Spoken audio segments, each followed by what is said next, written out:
நேத்து வரைக்கும் gen Z கிட்ஸ்ன்னு கலாய்ச்சோம், cockroach Janata பார்ட்டின்னு troll பண்ணோம், மீம் பண்ணோம், சிரிச்சோம். ஆனா அவங்க தான் இன்னைக்கு லேக்ஸ் கணக்கான ஸ்டூடெண்டோட ஃபியூச்சருக்காக ரோட்ல இறங்கி போராடிட்டு இருக்காங்க. 2 மில்லியனுக்கு மேல ஸ்டூடெண்ட்ஸ், ஒரு எக்ஸாம் ஒரு ட்ரீம். ஆனா ஒரு பேப்பர் லீக் அலிகேஷன் வந்தா 2 வருஷம் கஷ்டப்பட்டு படிச்ச ஒரு ஸ்டூடெண்டோட ஃபியூச்சர் ஒரு நிமிஷத்துல கொஸ்டின் மார்க் ஆயிடும். நேத்து வரைக்கும் ஜென்சி கிட்ஸ்ன்னு கலாய்ச்சோம், காக்ரோச் ஜனதா பார்ட்டின்னு ட்ரோல் பண்ணோம், மீம் பண்ணோம், சிரிச்சோம்.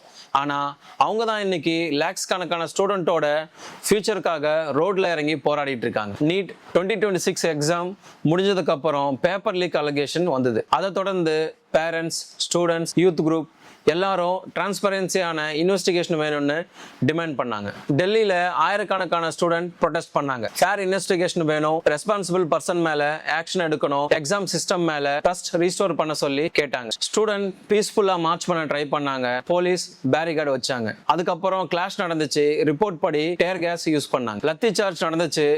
ப்ரொடெஸ்டர்ஸ் டிடைன் பண்ணாங்க. போலீஸ் ஒரு சைட் ஸ்டோரி சொல்றாங்க, ப்ரொடெஸ்டர்ஸ் வேற ஒரு சைட் ஸ்டோரி சொல்றாங்க. இன்வெஸ்டிகேஷன் கண்டினியூ ஆகிட்டு இருக்கு. ரியல் கொஸ்டின், யாரு கரெக்ட், கவர்மெண்டா ஸ்டூடெண்டா?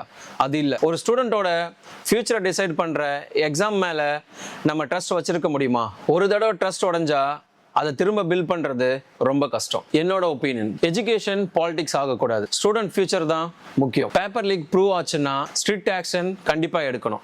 ப்ரூவ் ஆகலைன்னா அத்தாரிட்டிஸ் டிரான்ஸ்பரன்சியா எக்ஸ்பிளைன் பண்ணணும். எந்த சைடு இருந்தாலும் ஸ்டூடெண்ட் தான் கஷ்டப்படுறாங்க. நம்ம எல்லாரும் ஒரு விஷயம் தான் எக்ஸ்பெக்ட் பண்றோம், fair exam, equal opportunity, justice. உங்களோட ஒப்பீனியனை கீழே கமெண்ட்ல சொல்லுங்க.